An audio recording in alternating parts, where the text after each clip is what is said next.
Hello, this is Alberto Villarreal, Managing Director of Nepanoa Transformation Advisory. Today we are talking with Enrique Perret, the Executive Director of the U.S Mexico Foundation. Hello, Enrique, how are you? Hey, Beto, how are you? Great to be here. It's a pleasure to speak with you again. We spent a couple of years together here in Chicago when you were working at ProMexico. You were leading the ProMexico office here in Chicago, and we became good friends. I miss those days sometimes. 8 years ago already. 8 years ago. Yes, yeah. I forget that I've been in Chicago for 10 years now. I have 5 years now in Washington, D.C., and I spent 3 more years back in Mexico City. So yeah, 8 years ago I was in Chicago. Yeah. It's been a while. It's been a while. Enrique, today we want to speak with you about USMCA. We want to speak about the supply chain between US and Mexico, supporting those essential businesses in both countries, essential industries. And we also want to touch on your opinion about the US-Mexico relationship, particularly now, but more importantly, the next 12 to 24 months. So let's begin with USMCA. You are in DC. You experience these on a day-to-day basis. I was very impressed that the Canadian, US, and Mexico government continued working throughout the pandemic to make sure that USMCA was in line and that it's implemented on July 1st. Yep. What did you see on a day-to-day basis in Washington, and what's your opinion on USMCA being implemented on July 1st? Yeah. Well, I think the USMCA, like NAFTA was, it's a very good platform. It is a platform. I mean, companies, people, business people can use this platform to be better, right? I think what is happening right now is that Mexico for many decades, probably 2 decades, 3 decades, tried to explain US and Canada the relevance to be united on a North America region, right? To be more competitive in a region, let's say against or competing against Europe or Asia or even Latin America. There is no other way to do it but to work together. Mexico, it's very attractive because the labor force is very attractive because youth is very attractive, because logistics is very attractive, because natural resources, it's very attractive, many things, right? For Mexico, US basically is the market, right? I mean, the biggest market nowadays. And Canada is also super competitive in very specific industries like the automotive or the aerospace, that for Mexico is a huge advantage. Right now, we have big companies like Bombardier producing parts or components in Mexico, supplying to the Canadian aerospace industry. So we sold that story. I don't know if in a very effective way, but you can see now. Maybe you saw the 3 or 4 letters from top American CEOs, 11 senators, the American national manufacturers, and a lot of people basically asking Mexico to reopen the industry because the American industry can't work without the supplies and basically the components from Mexico. So that's the story of NAFTA, right? Correct. What NAFTA accomplished in the past 25 years. And I think that's the reason why USMCA it's moving forward. because a lot of people now realize that it's a very good deal. Yes, there are some winners and losers, but at the end, the North American region is much more competitive. Think on numbers. Mexico now it's exporting $360 billion dollars to the U.S. market. It's now the first trade partner, more To the than United China States. and Yeah, more than Canada. It's fair to say that Mexico it's a country of 130 million people, and Canada is much more smaller than that. Um, but it's amazing what we accomplished in 25 years. of course. 25 years ago, we was around 35 to 40 billions on exports from Mexico to the US to 360 billion. And it's not just to sell some goods. Those components are essential part of the most competitive products US can build, like computers, like autos, like airplanes. Like, I mean, think on anything, and Mexico probably is part of that product. Sure. So I think that's the logic, and that's the reason of the governments, of the business sector pushing forward the USMCA. Uh, and also there is one factor when you have like a crisis like this one. Um, well, that's something good. You don't need to do anything. I mean, the paper is there. It's signed by the three presidents. Yeah, Let's go and move forward. And yeah. it's gonna be a tremendous advantage once we go out of this. You mentioned, Enrique, three things that to me were key. The first one is you refer to the three countries as the North American region, and that's what Yep. USMCA is. The faster we understand that we are a region, an economic region Hmm. in this world, it's the best it's going to be for the three countries. Yep. Forget about the economy in the three countries. It's how we can collaborate in the three countries to move forward. It really helps the three countries put North America as one of the most important economic regions in the world. That's the first piece. The second piece is Mexico is the most important trade partner of the United States of America. That sentence in and of itself, the impact of it is tremendous. I don't believe that many people in the United States and many people in Mexico have an idea of the importance of being the most important trade partner to the United States. Yep. And that's why, when you mentioned on supply chain, and we'll get there, but that's why it's so important for us to be linked from a business perspective, right? Mhm. And the third piece that I want to point out, it's you mentioned at the end, hey, the agreement is signed, but also using this pause, and it's not a pause, but it's almost a reset, right? Because we had to shut down. So now as we re-engage in businesses, well, let's not, I'm sorry, as we re-engage, let's do it under the new rules. Mhm. So I thought that was a great effort, number one. But number two, it was very smart to push and to move forward with the new agreement. Now, just touching on that conversation a little bit more, on that topic a little bit more, Enrique, manufacturing, of course, immediately comes to mind when we think about USMCA, when we think about Canada, US, and working in Mexico. But what about services, though? Because 20, 25 years ago, the demographic of the Mexican worker was completely different as the demographic that you see today. Now in Mhm. Mexico, we have much more talent. We have much more people that speak English very, very well. We have very technical services that can be provided down there. We're talking about software development.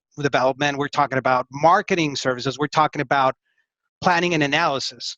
Whereas before, it was only manufacturing. What's your perspective on the services that Mexico can provide to companies in the United States and Canada? Well, for sure it's happening, right? I think when I was talking about the competitiveness of the region and the value that each country can bring to the equation, Mexico, at least 20 years ago, 10 years ago even, it was the maquiladora. It was That's what it was. the value added on the manufacturing facility, right? I mean, you're talking about Ciudad Juárez and Tijuana and Saltillo and Monterrey. I mean, big cities with thousands of people working on hundreds of facilities, creating goods, right? Creating physical goods from I don't know, from electronic Sure. thing going into the airplane to a lot of textile. We started 25 years ago. I mean, you and I remember the maquiladora when you thought about maquiladora You 20 thought of years ago. textile. You thought of textile. You thought of clothes, of course. Yeah. Exactly. You thought about mezclilla, right? The Levi's, Jeans. the Yes. Wrangler, and nowadays you go to Querétaro, you go to the El Bajío, and they are building very, very sophisticated products, right? But like other countries, you have very specific regions like Jalisco or Baja California or now the Ciudad de Mexico that serve because the talent and because there is a huge demand in U.S. for companies on software, on telecom, Sure. I mean, a lot of industries that U.S. is much more competitive on services, right? They Yes. have the surplus on services selling to Mexico.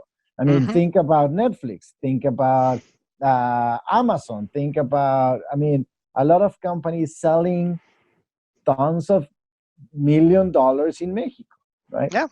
But And now, USMCA even facilitates that digital trade too. Go ahead, Enrique. for Sorry. sure, for Yeah. sure, and now I think we are in a situation in which more and more companies in Silicon Valley, companies in Seattle like Microsoft, Sure. companies in Chicago like Salesforce and others are looking into Mexico to create value, not in a physical good, but in a Service, providing a service. non-physical Yeah, sense, providing a right? service, of course. Yeah. So Or providing I think software as a service, pretty much. Yeah. it's happening. I think Mexico arrived late on different industries and arrived late, for example, on venture capital and entrepreneurship, and but it's getting there. Only last year, Mexico received $2 billion on investment on entrepreneurship, right? $2 billion. Yeah. That was 1 year before 2018 was 1 billion. 2017 was $500 million. So in 4 years or in 5 years, Mexico creates an amazing ecosystem on entrepreneurship and capital. I don't know what is happening right now at this moment Of and what will course. happen on the next year, but for sure the mentality right now on the Mexican entrepreneur and on the Mexican business leader is changing. Yeah. E-commerce, for example, I think last year from the total e-commerce, from the total sales of Yeah. Yeah. commerce, e-commerce was only 4%, 5%. I mean, it's probably this year will be 10. Well, I don't know. nowadays you have your parents and my parents getting their groceries online, which Exactly. last Exactly. year it would it would have required 3 hours of sitting down with my mom just to get it done, and now she's very well versed in doing it. And a lot of companies. I mean, Airbnb doing huge deals in Mexico. I think there is a lot of things happening. Financial services is another one. Definitely fintech, yes. Obviously, fintech, but also the traditional, right? Sure. We didn't have something in the NAFTA, and in 25 years, I think this new agreement, the USMCA, has a lot of let's say a lot of rules around the financial services that I believe it will be good for the region. Yes, it does. And see, what you mentioned is very important, Enrique, because we also see Mexico now as a market, not only as a source of labor, but also as a market to grow companies, which further unites the North American region. Great. I heard that, and I don't know if it's true. I think it's easy to see if it's true that Amazon, that Mexico is the first country in which Amazon creates or did 1 billion in just 1 year or 2 years or something. I mean, it was something incredible. And it speaks, Enrique, to the logistics, right? Because initially, when e-commerce companies were going into Mexico, it was, wow, how are we going to get our products delivered, right? Yeah. Mexico doesn't have the delivery infrastructure that we do have in the United States, but it has come around. You have different companies coming up, and actually, it's getting done. Yes, and pretty easily, and I mean, in 3 or 4 years that happened. Yeah. Didn't took long. Great. Yeah. Enrique, tell us a little bit. I know that you were involved with the letter that was sent to the Mexican government about what you mentioned briefly when we opened the conversation about Mexico being a key piece in the supply chain of many industries in the United States. Tell us a little bit about that letter, the effort and the mentality behind it, the objective behind it, about further unifying U.S. and Mexico during this time to come out stronger. Well, there were several letters, and to be honest, we were not involved in the signing the letter or something. Of course. I mean, we work as the U.S. Mexico Foundation. We work with plenty of American companies invested in Mexico, and a lot of Mexican companies invested in the U.S.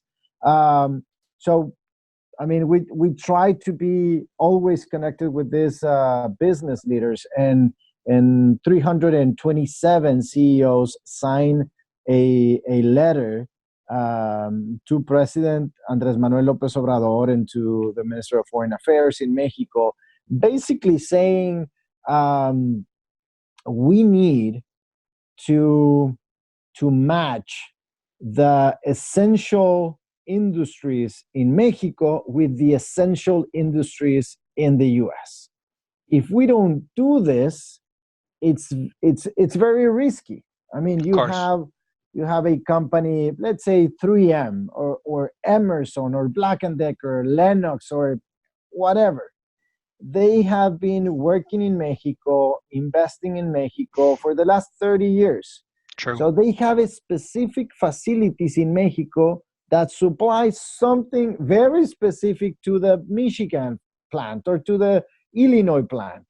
If they don't have that, they can't produce the final good, right?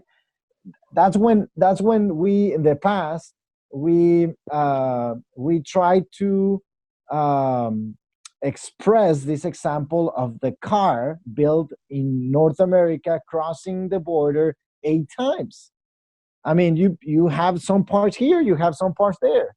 That's the complementarity. Yeah. And so, I mean, makes sense. And when you think on industries, right? If you think on the cloud, for example, AWS Yeah, yeah, and many other companies that provides the service of the cloud. Well, the cloud, you and I understands that the cloud is also the racks of data centers in the world. in a place, Yep. I don't In know an where. undisclosed place, actually, for security Exactly. reasons. Exactly, right?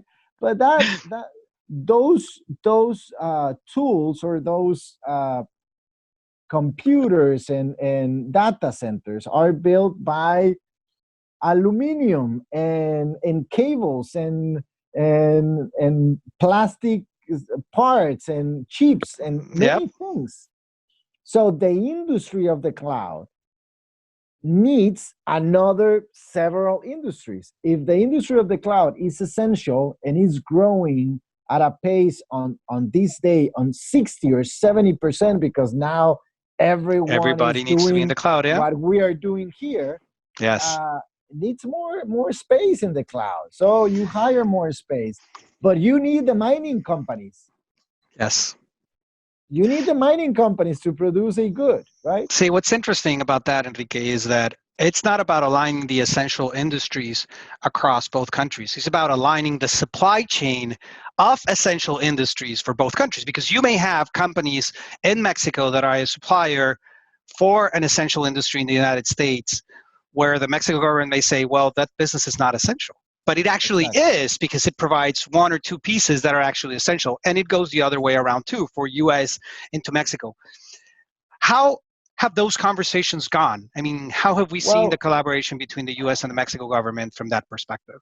well, you're seeing the U.S. economy reopening. 45 states announced a reopening in the next days Yeah, with a lot of protocols. I believe on the protocols. I me don't too. believe on the essential, non-essential.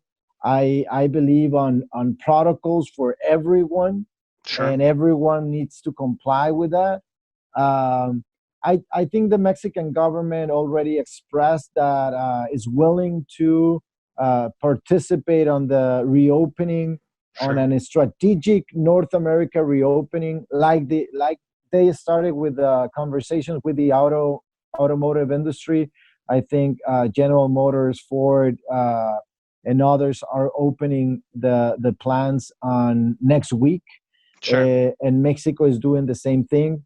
There will be an announcement, if it's not tomorrow, the next day on Wednesday, by the Mexican government, trying to align these industries and laying down the rules in which the facilities needs to operate. On that, what I want to say is that if a company like General Motors or any other American companies are establishing protocols in the US for their Mm-hmm. employees, I think that's the baseline to do it the same thing in Mexico Yes. or in Canada. I think you need to create the standards, you need to follow the standards, and the baseline needs to be the best one in the three countries. Correct. Enrique, I take what you mentioned, which is I believe in protocols. I've been speaking to several clients about those protocols because you've really seen them across the board, where the priority number one is taking care of people. But as you analyze the different protocols that have been implemented by different companies, Mhm. you do see the baseline. You see that the baseline is very high, right? Yeah. You know, very few companies are going back to business without masks on. Very few companies are not implementing controls to keep a Mhm. safe distance. Very few companies are not doubling down on cleaning their facilities, Mhm. right, after every shift.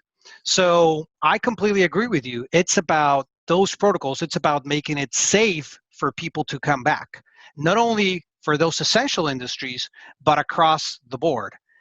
And that, Enrique, is going to trigger a change in our life that it's going to be very substantial going forward, at least until we can, at least until we have a vaccine or a treatment for this.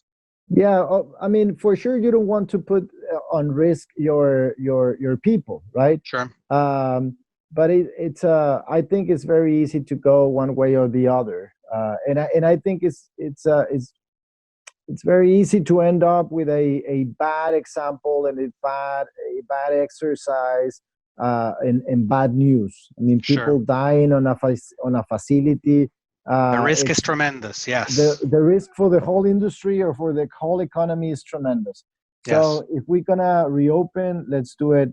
Let's do it right. Sure. And but we also need to understand that there is a need, and weeks are passing, and more people needs their job, their salary. Only in Mexico, on the manufacturing side, there are 3 million jobs, right? 3 million jobs depends on Wow. manufacturers, and 7.5 indirect jobs depends on those facilities. So Yeah. you're talking about 10 million jobs depending on the on manufacturing only. On re-engaging in operations at this point. Yeah. Yeah. Yeah. Yeah. Enrique, thank you very much. To close this conversation, you have been one of the biggest proponents of the U.S. Mexico relationship for years Mhm. now. This is not new. What's your expectation of the next 12 to 24 months Mhm. between U.S. and Mexico? I have my own perspective, but before responding, I want to listen to your perspective. What should Yeah. we expect from U.S. and Mexico?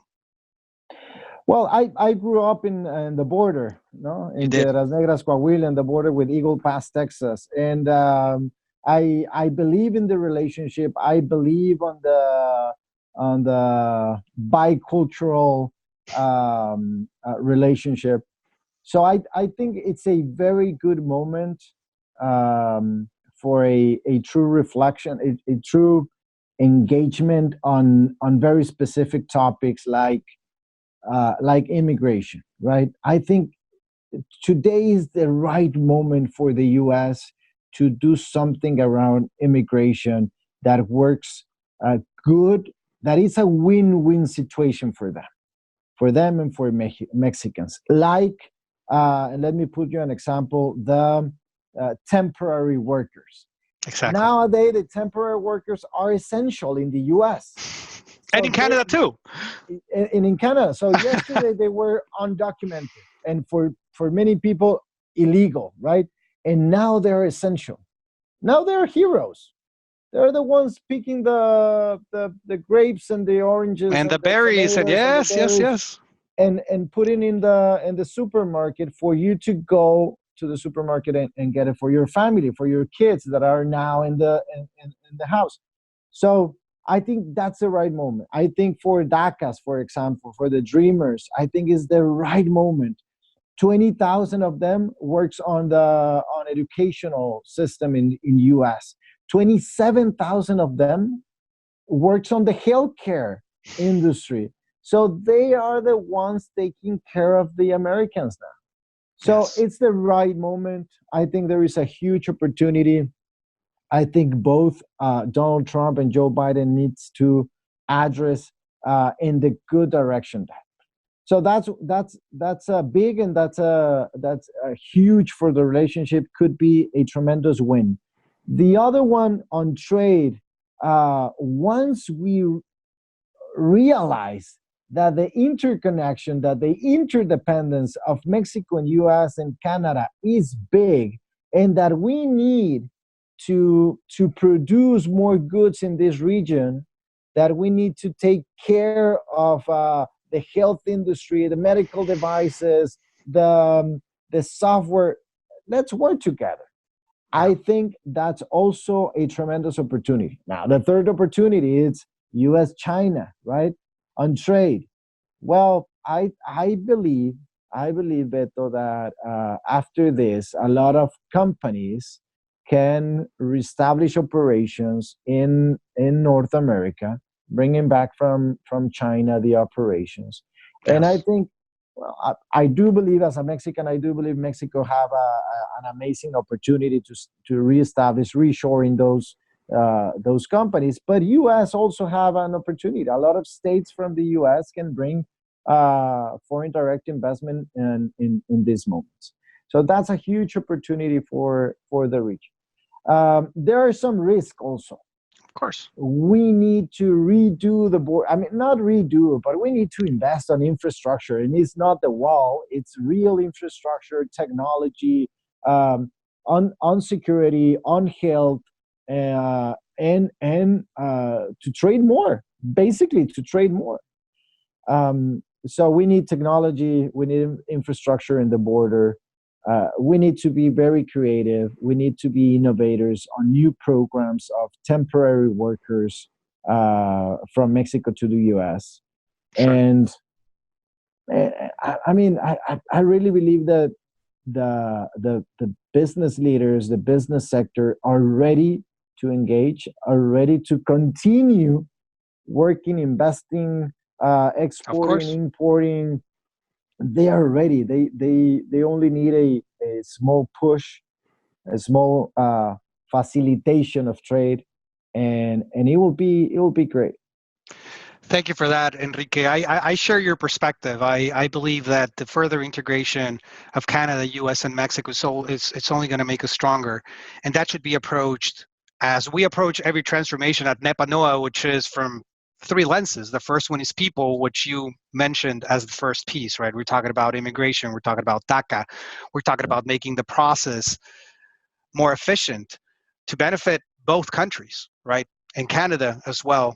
You mentioned the business perspective, which is trade makes us stronger. If we unite as a region, the trade between the three countries and how to use the resources within the three countries make us stronger. And the third one is, you mentioned technology. It's like there's so much technology available to facilitate the accomplishing this objective. So truly uniting the region, and this will make us stronger, and from a global perspective. But there are many issues that we've been carrying for many years, and now is the time to address them. Now that we are in the middle of a crisis, hopefully going out of a crisis, is when we should be rethinking these models and actually re-engaging with a new way of operating in those three areas. Enrique, Enrique, thank you very much for your time. Greatly appreciated. I know that you've been very, very busy over the past, we're going on the third month of COVID-19. Over the past two and a half months. Do you have any closing thoughts or remarks that you would like to express? Well, I mean, only to congratulate you for Nepanoa. I know a lot of companies that born in 94, 95, when we just signed the NAFTA agreement. So you're doing this company on the USMCA agreement. So I think you will do a lot of things, and many things related with the U.S. Mexico relationship, and I think that's a safe bet. I think it's a very, very good bet. I wish you the best, and I mean, I wish the best for both countries, right? For U.S. and Mexico, and anyone working on that space, I think will do something great. Thank you very much, Enrique, for your kind words and for your wishes. We're working very hard to make that happen and to help companies operating on both sides of the border. This was Enrique Perret, Executive Director of the U.S. Mexico Foundation. Thank you, Enrique. Thank you, Beto.